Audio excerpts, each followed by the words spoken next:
teman-teman sekalian, dengan di podcast sore ini saya akan berbincang-bincang dengan kakanda saya, Nahar, yang sesungguhnya memiliki banyak kesibukan lain, ya. Beliau pernah menjadi anggota DPR Provinsi Sulawesi Barat, ya. Beliau kita kenal sebagai salah satu pengusaha atau ekonom, tetapi yang sangat monumental bagi kita di Sulawesi Barat ini adalah bahwa beliau adalah mantan Sekretaris Jenderal Komite Aksi Perjuangan Pembentukan Provinsi Sulawesi Barat. Nah, kenapa saya menemui beliau di tempatnya yang sangat asri ini? Ya, ini luar biasa ya. Saya barusan masuk ke rumah barunya yang di sini, sebelumnya di depan. Ya, tapi ini ada di belakang ternyata. Nah, kenapa beliau menjadi penting untuk kita wawancarai, kita minta refleksinya mengenai Sulawesi Barat, karena tahun 2024 ini Sulawesi Barat akan memasuki usia yang ke-20 tahun. Sejak dia diketuk Palu September 2004 yang lalu. Ya. Tapi di sini ada dokumen besar ini, tebal sekali. Ini tariknya ini 1994 sampai 2004. Ya, 10 tahun. Jadi 25 tahun lalu lah ya. Tapi kita tidak akan membuka ini berkas ini ya, tapi kita akan mencoba merefleksi kembali apa yang telah terjadi di Sulawesi Barat selama 20 tahun ini. Ya. Karena sampai hari ini beliau Kanda Nahar ini masih sangat kritis terhadap apapun yang terjadi di Sulawesi Barat. Ya, mungkin pernah teman-teman menyimak videonya yang viral itu. Itu karena beliau sangat marah kalau ada yang mencoba melukai Sulawesi Barat. Tapi itu kan kita elaborasi bersama bincang-bincang saya. Ini sangat santai di rumah beliau dan ini letaknya ini bukan wallpaper ya, ini asli ya. Ini menunjukkan kelas beliau sebagai pembaca buku yang sangat luar biasa ya. Dan itu saya mengenalnya sejak mengenal beliau dulu, sejak kami masih bujang. Ya, tidak pernah lepas dari buku. Nah, apa kabar Kak Har? Ya, alhamdulillah. Tadi saya mengatakan review Sulawesi Barat Anda ini. Ya. Jadi apa yang sebenarnya sudah terjadi dalam 20 tahun terakhir ini? Iya, ini sebenarnya kalau kita amati ya sejak terbentuknya misalnya sampai tahun 2024 ini, sungguh-sungguh banyak peristiwa yang kemudian menjadi catatan kita semua, menjadi perhatian kita semua. Nah, ini sejak tahun 1994 sampai tahun 2024, selama kurun waktu 10 tahun itu, kita waktu itu berjuang di Makassar. Makassar ini tempat pusat perjuangan kita karena disitulah ibu kotanya provinsi yang kita mau mekarkan dari Sulawesi Selatan ke Sulawesi Barat. Dan di situ pula berkumpul tokoh-tokoh yang revolusioner. Ada Pak Mahmud Hasanuddin, ada Pak Darmawan, ada Ibu Rosmiani Ahmad, dan ada Haji Sikir dan seterusnya. Nah, kalau kita merefleksi tahun 1994 ke 2004, 10 tahun kan? 10 tahun ini itu terdokumentasikan di dalam day by day. By name by address ya? Ya, by name by address, day by day. Day by day, dari hari ke hari. Sehingga ini penting untuk kemudian kita kumpulkan data itu, karena jangan sampai kalau suatu saat nanti kita semua yang berada dalam lintasan perjuangan ini justru menjadi pengkhianat misalnya. Kalau sang penguasa itu membolak-balikkan fakta ke depannya. Nah, di tahun 2004 ke 2024 ini, menjelang 2 dekade lahirnya Sulawesi Barat ini, sungguh-sungguh memang menjadi sebuah catatan bagi kita semua. Ada yang catatan yang memprihatinkan, ada yang menggembirakan, dan ada pula yang sifatnya suam-suam begitu. Suam-suam kuku ya. Jadi itu nah, tentu kita semua berharap, terutama bagi generasi kita ke depan ini, agar catatan-catatan yang katakanlah yang mengharukan, catatan-catatan yang memprihatinkan itu tidak terulang. Ya. Ya. Ya, justru yang kita mau harapkan itu adalah adanya prestasi-prestasi baru yang kemudian menjadi catatan-catatan penting dalam perjalanan Sulawesi Barat ini Ya. ke 20 dekade, ke 2 dekade berikutnya, dan seterusnya dan seterusnya. Iya, betul. Karena ya kita kan ini generasi pertama di Sulawesi Barat ini ya dalam proses perjuangan ini. Ya tentu kita sudah harus siap-siap untuk itu, Ya. untuk mewariskan ya nilai-nilai perjuangan ini ke adik-adik kita, seperti ke kita ya, ke adik-adik yang lebih muda gitu. Ya. Itu kira-kira ilustrasinya seperti itu. Terus kemudian ini kan Sulawesi Barat sudah berganti gubernur. Ya. Jadi sudah ada 3 periode yang definitif ya. Lalu ada PJ. Bagaimana Kanahar membanding posisi mereka dari periode ke periode? Iya, itu tadi lintasan perjalanan waktu ya, lintasan waktu perjalanan Sulawesi Barat ini selama 20 tahun terakhir ini dinakodai oleh 3 periode gubernur definitif. Kemudian sebelumnya definitif juga ada yang pelaksana tugas, penjabat. Lalu kemudian sekarang ini periode terakhir dari yang definitif ini, ya, Pak Ali Bal itu, setelah itu dipimpin oleh penjabat gubernur, Pak Akmal ya. Lalu kemudian sekarang ini Prof Sudan lagi, Prof Sudan. Nah, itu masing-masing punya karakter, masing-masing punya kelebihan dan kekurangan ya. Masing-masing membawa gaya kepemimpinan. Dan yang tentu bagi kita semua ya, sebagai warga Sulbar, apalagi sebagai bagian dari perjuangan ini, kalau yang memang itu gaya kepemimpinan yang dibawa ke sini itu sesuai, cocok, dan itu untuk memajukan Sulbar ya kita hormati, kita welcome. Nah, tapi kalau misalnya lalu kemudian merusak ya Sulbar, kemudian tidak menghormati kaidah-kaidah lokal, tidak menghormati lokal-lokal, kearifan ya, tidak menghormati kearifan lokal, tidak menghormati orang-orang tua kita, ya tentu kita tegur. Dan ini kita sudah buktikan. Kita sudah buktikan. Siapa saja yang akan merusak Sulbar ini tentu kita tidak akan tinggal diam. Ada warning gitu. Iya, bukan sebenarnya cuma warning itu, pokoknya ya akan berhadapan dengan kita kalau misalnya merusak Sulbar, siapapun itu. Dan ini tentu bukan hanya saya pribadi yang akan menjadi lawan mereka.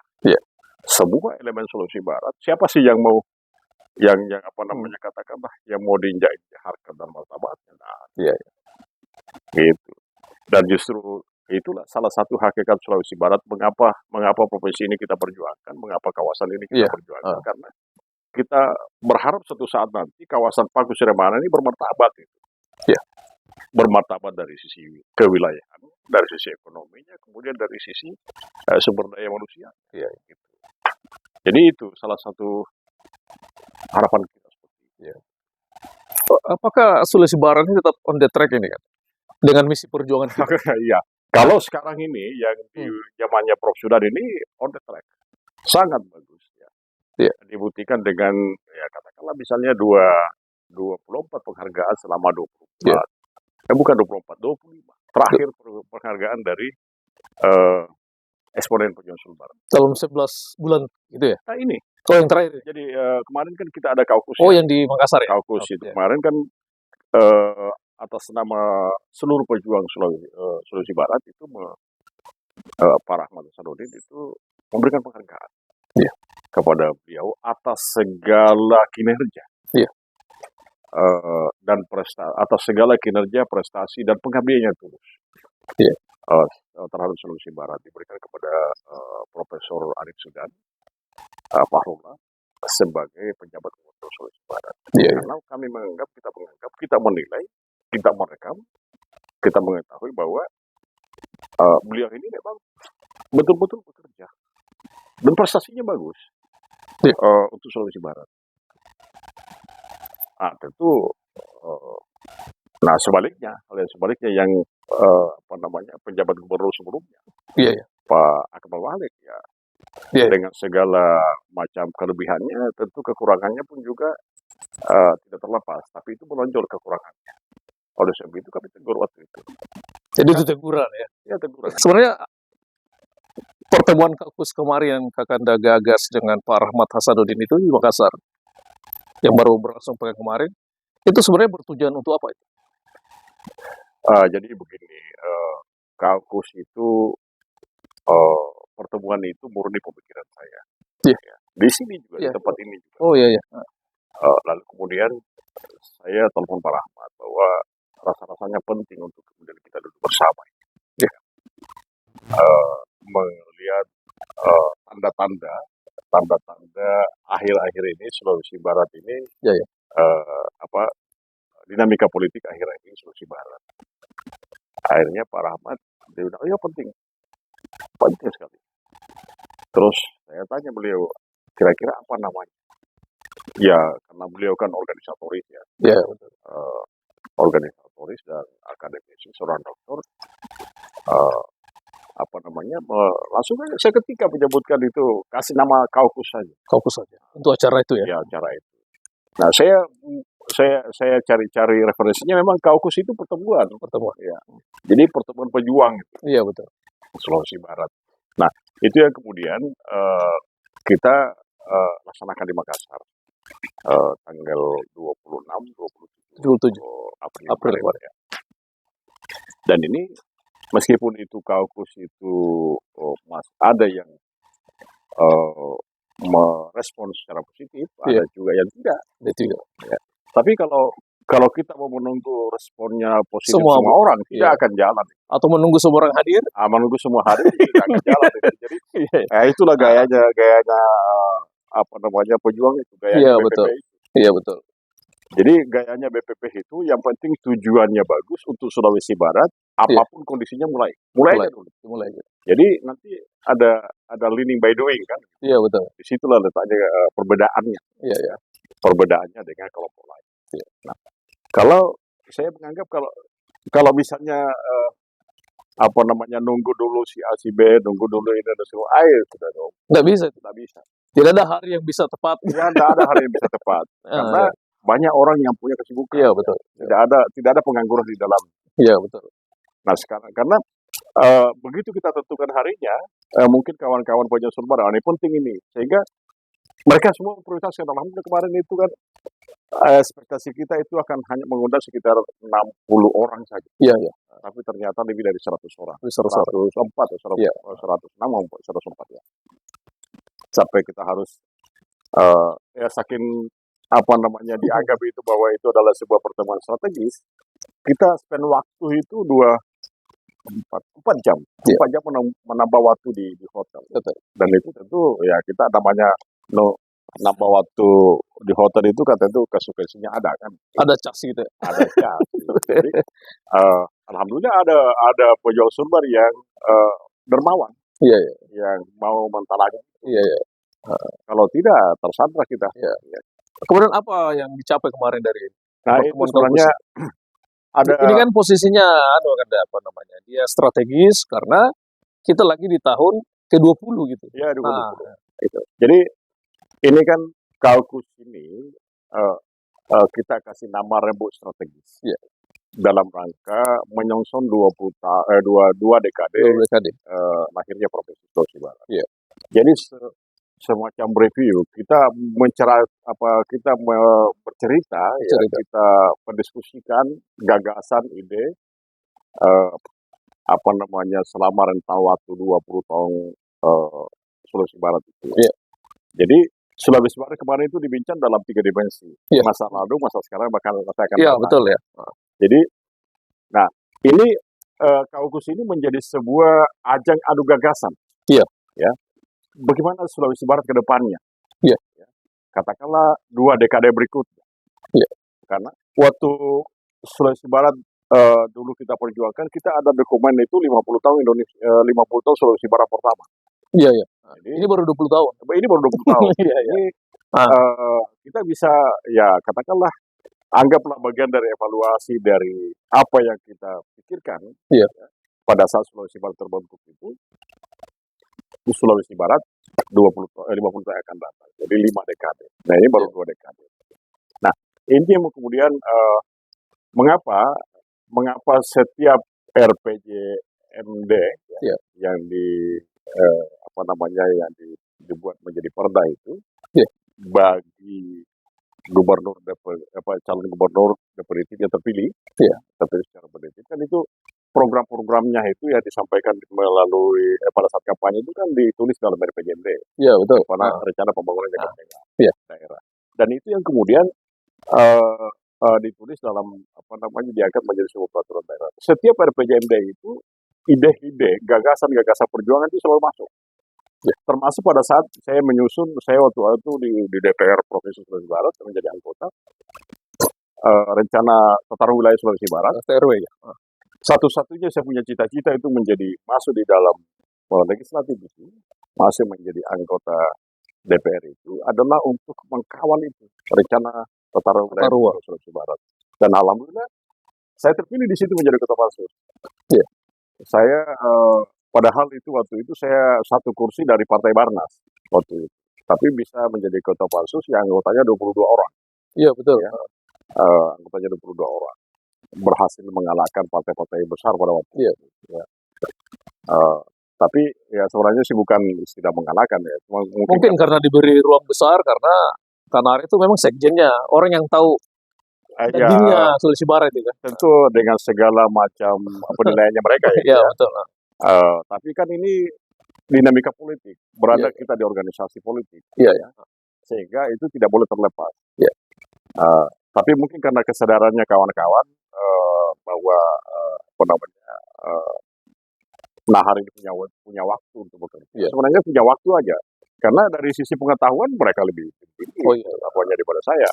Dari sisi pemahaman tentang konstelasi, situasi dan segala macam itu mereka punya lebih.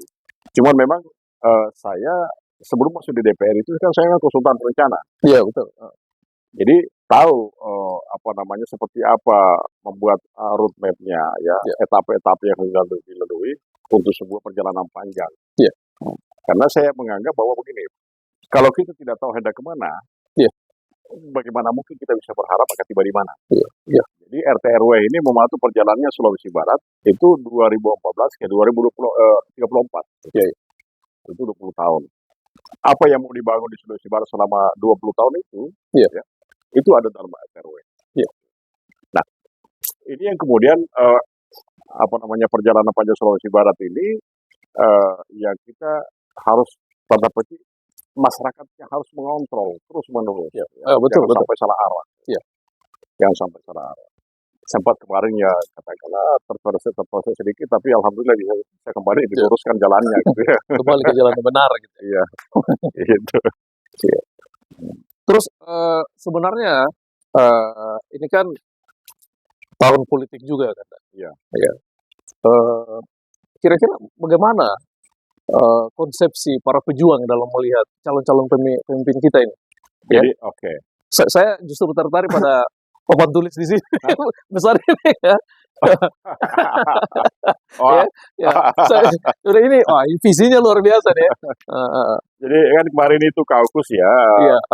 Jadi itu salah satu kekhawatiran kita agar Sulawesi Barat ini tidak salah urus. Tidak salah urus. Makanya kita remind kita punya pemikirannya tokoh-tokoh kita ini dalam 3 dimensi, masa lalu, masa kini, masa akan datang. Betul.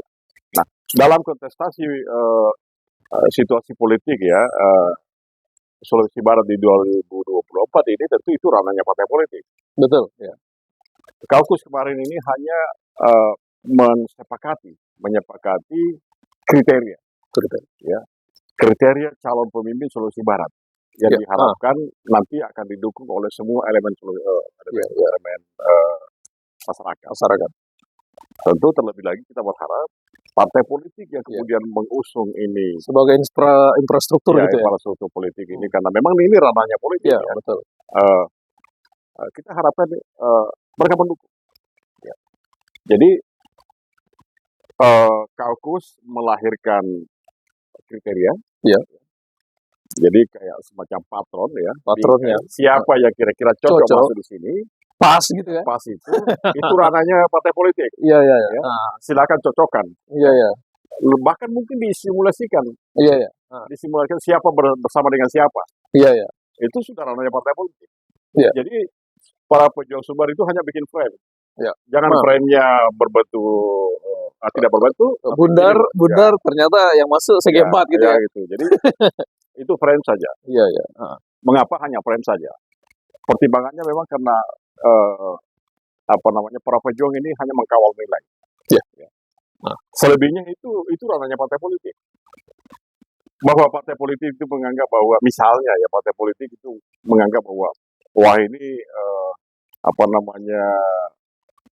kriteria yang diusung oleh para pejuang Sumbar ini tentu akan mendapatkan dukungan dari pejuang Sumbar ya tentu. Ya kasar-kasarnya siapa suruh buat kriteria. Iya. Jadi siapapun yang masuk dalam kriteria itu dan siapapun yang dipilih oleh partai politik itu kita dukung. Yang sesuai kriteria. Ya sesuai kriteria. Iya. Bisa mungkin dijelaskan, Anda? Biar publik lebih Ya, jelas. sebenarnya itu belum final ya, karena itu kan masih ada tim promosi ya. Tapi yang jelas bahwa salah satu kriterianya itu ya kriteria yang kemudian kemarin mengemuka itu dari diskusi 8 tokoh itu. Intinya itu orang yang betul-betul mau membangun ya, ikhlas membangun profesi Sulawesi Barat. Ikhlas pada Sulawesi Barat. Itu masternya itu.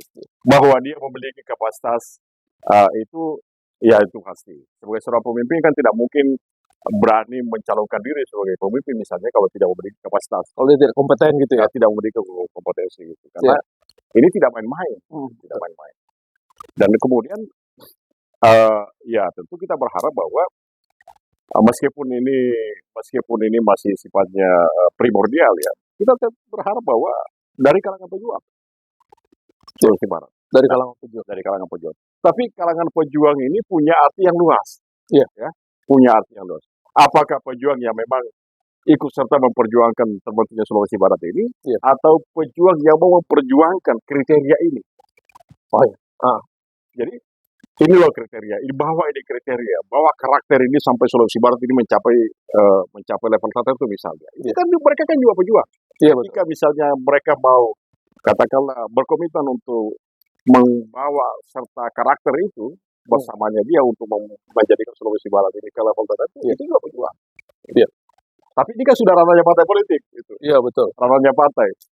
Nah, yang kemudian kita di ranah partai ini ya tentu di situ ada brainstorming lah ya, kita diskusi dengan dengan para partai-partai politik gitu. Jadi kita itu hanya menetapkan kriteria gitu. Dan salah satu kriterianya itu tadi yang mau melihat Sulawesi Barat ini Sulawesi Barat ini diurus dengan baik. Tapi kata mau ini tidak bisa serta-merta karena semua juga orang mengatakan misalnya ketika mau jadi pemimpin, saya mau itu. Saya mau. Tapi kan ada lembaran.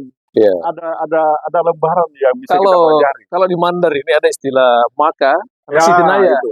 Maka, sitinaya, naratang gitu.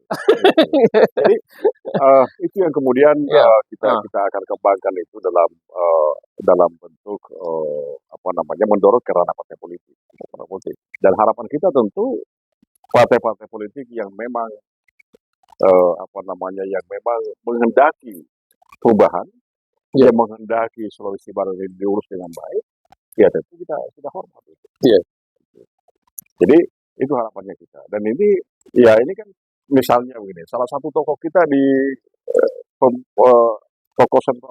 salah satu tokoh sentral kita dalam perjuangan Sulawesi Barat ini kan Pak Anwar. Pak Anwar kan ketua Nasdem Sulawesi Barat. Bukan hal yang tidak mungkin beliau akan kemudian meng-hire orang-orang yang memang berada dalam frame itu, dalam bingkai itu, yang dalam apa namanya kriteria itu untuk kemudian diusung. Nah, soal siapa orangnya, itu tergantung beliau. Gitu. Pokoknya diserahkan aja, yang penting sesuai kriteria. Yang penting ini sudah ada frame-nya, sudah ada bingkai. Lolos bisa masuk situ gitu ya. Tinggal dicocokkan aja siapa berkarakter apa.